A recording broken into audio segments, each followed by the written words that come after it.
Shalom, bertemu lagi dengan saya, dan dalam pertemuan kita kali ini kita akan membahas satu tema besar di bawah judul Mari Belajar Alkitab.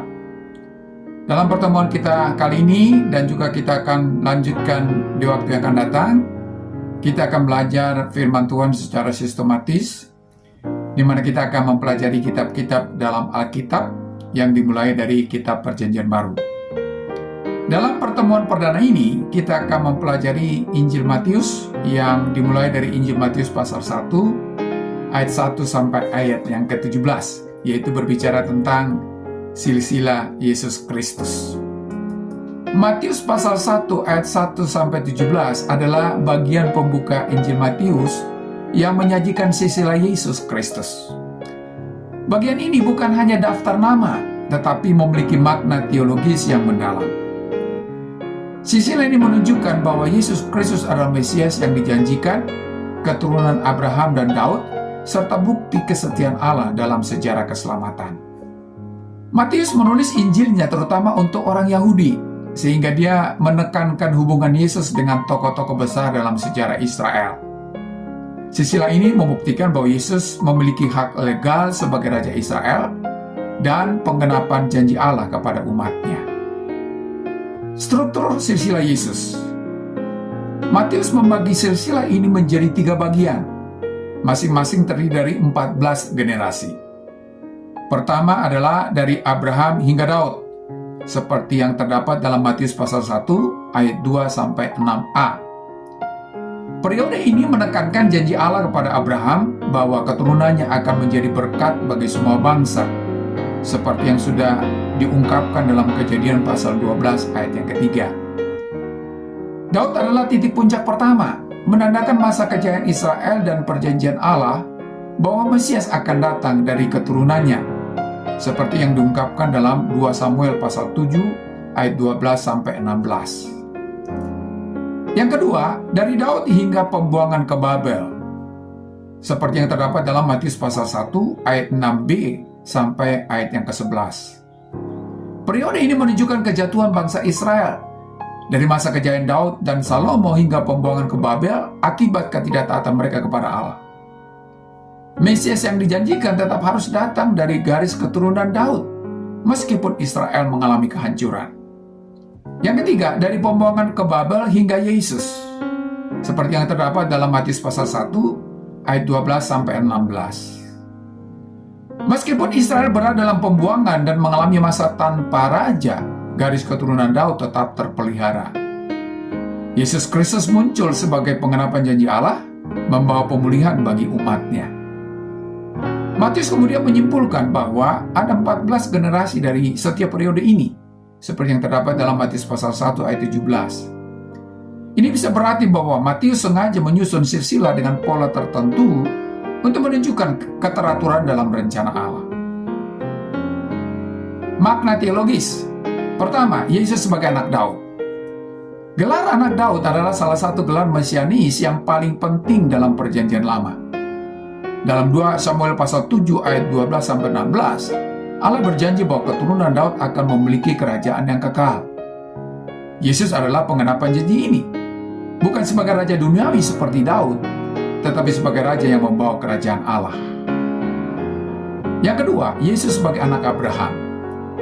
Abraham adalah bapa orang beriman, dan Allah berjanji bahwa melalui keturunannya, semua bangsa akan diberkati, seperti yang terdapat dalam Kejadian pasal 12 ayat yang ketiga. Yesus adalah keturunan Abraham yang menjadi berkat bagi seluruh dunia melalui karya penebusannya. Yang ketiga, pola angka 14 dalam silsilah.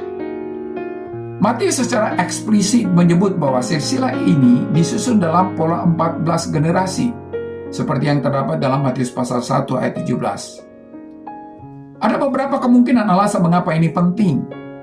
Pertama, dalam sistem numerologi Yahudi, nama Daud memiliki nilai 14, yang terdiri dari Dalet 4, Vav 6, dan Dalet 4.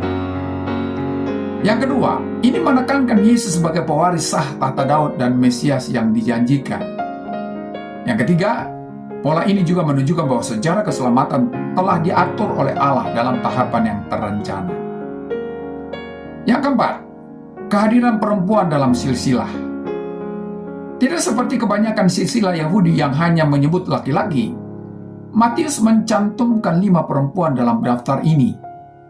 Pertama adalah Tamar, dalam Matius pasal 1 ayat yang ketiga, yaitu seorang wanita Kanaan yang melahirkan anak dari Yehuda melalui cara yang tidak biasa, seperti yang terdapat dalam Kejadian pasal yang ke-38.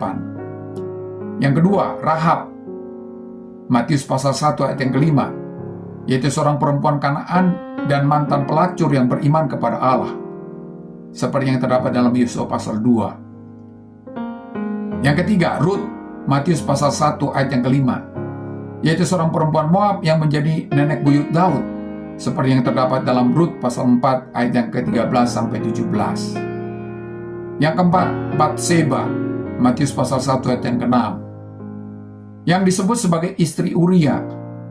Hal ini menyoroti dosa Daud, tetapi juga menunjukkan kasih karunia Allah. Yang kelima, Maria, Matius pasal 1 ayat yang ke-16, yaitu ibu Yesus yang mengandung melalui Roh Kudus.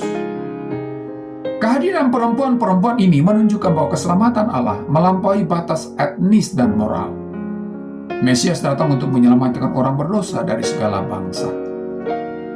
Aplikasi bagi orang percaya. Pertama, Allah setia terhadap janjinya.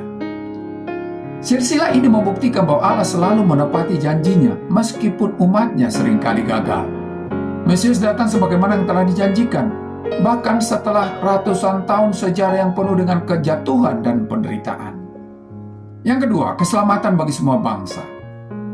Kehadiran perempuan non-Israel dalam silsilah Yesus menunjukkan bahwa keselamatan tidak hanya untuk orang Yahudi, tetapi juga untuk seluruh dunia.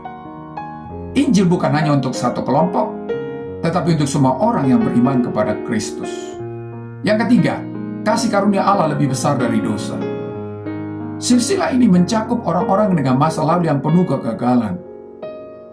Seperti Tamar dan Rahab memiliki latar belakang yang kontroversial, dan Daud sendiri melakukan dosa besar. Meskipun demikian, Allah tetap menggunakan mereka dalam rencana keselamatannya. Ini menunjukkan bahwa tidak ada dosa yang terlalu besar untuk ditebus oleh kasih karunia Allah. Yang keempat, Yesus adalah Raja yang sah dan sejati. Yesus bukan hanya Raja keturunan Daud, tetapi Raja segala Raja yang membawa kerajaan Allah.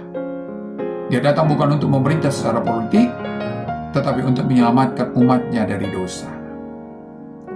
Sebagai kesimpulan, Matius 1 ayat 1-17 bukan sekedar daftar nama, tetapi merupakan pernyataan teologis yang kuat. Silsilah ini membuktikan bahwa Yesus adalah pengharapan janji Allah kepada Abraham dan Daud. Allah telah merancang sejarah dengan sempurna untuk mendatangkan keselamatan bagi dunia melalui Yesus Kristus. Silsilah ini juga menunjukkan bahwa keselamatan adalah karya kasih karunia, bukan karena usaha manusia. Sebagai orang percaya, kita dapat memiliki keyakinan bahwa Allah setia terhadap janjinya, bahwa keselamatan terbuka bagi semua bangsa, dan bahwa kasih karunia Allah lebih besar dari kegagalan manusia. Yesus Kristus adalah Raja yang sejati, yang datang untuk menebus umatnya dan membawa mereka ke dalam kerajaannya yang kekal. Sampai di sini pertemuan kita kali ini, dan kita akan lanjutkan di lain kesempatan. Terima kasih, dan Shalom.